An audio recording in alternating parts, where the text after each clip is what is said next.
ಕರಾವಳಿಗರ ಸವಾರಿ ಗಡ್ಡಲಾಗಿ ತಿಳಿಯದೆ ವಿರಮಿಸಿದ ಸೋಮೇಶ್ವರ ರುದ್ರಪಾದೆಯಲ್ಲಿ. ಸೊ ಈ ಕೊರಗಜ್ಜಾನೆ ಸಿನಿಮಾ ಮಾಡಬೇಕು ಅಂತ ಯಾವಾಗ ನಿಮಗೆ ಕಲ್ಪನೆ ಬಂತು? ಕೊರಗಜ್ಜ ಆ ಕರಾವಳಿ ತುಂಬಾ ಅಷ್ಟೊಂದು ವ್ಯಾಪಿಸ್ಲಿಕ್ಕೆ ಸೊ ಏನ್ ಕಾರಣ ಅಂತ ನನಗೊಂದು ಕುತೂಹಲ ಇದೆ. ಇತಿಹಾಸನು ಎಷ್ಟು ಸತ್ಯನೋ ಪುರಾಣನೂ ಅಷ್ಟೇ ಸತ್ಯ. ಅಂಡ್ ಆ ಕೊರಗಜ್ಜನ ಜನಾಂಗದವರು ಇವತ್ತಿಗಿದ್ದಾರೆ.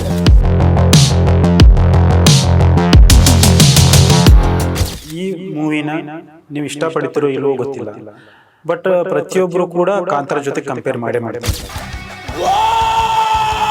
ದೈವಕ್ಕೆ ಅಪಚಾರ ಮಾಡ್ತಾ ಇದ್ದಾರೆ, ದೈವದ ತರ ಕಿರ್ಚೋದು, ಈ ತರ ಎಲ್ಲ ಮಾಡ್ಲಿಕ್ಕೆ ಶುರು ಮಾಡಿದ್ರು ಆ ಸಿನಿಮಾ ನೋಡಿದ್ ಬಂದ ತಕ್ಷಣ. ಇದ್ರ ಬಗ್ಗೆ ಕೂಡ ಸಾಕಷ್ಟು ಟೀಕೆಗಳು ಕೇಳಿ ಬಂತು. ಕೂಡ ದೈವದ ವ್ಯಾಪಾರೀಕರಣ,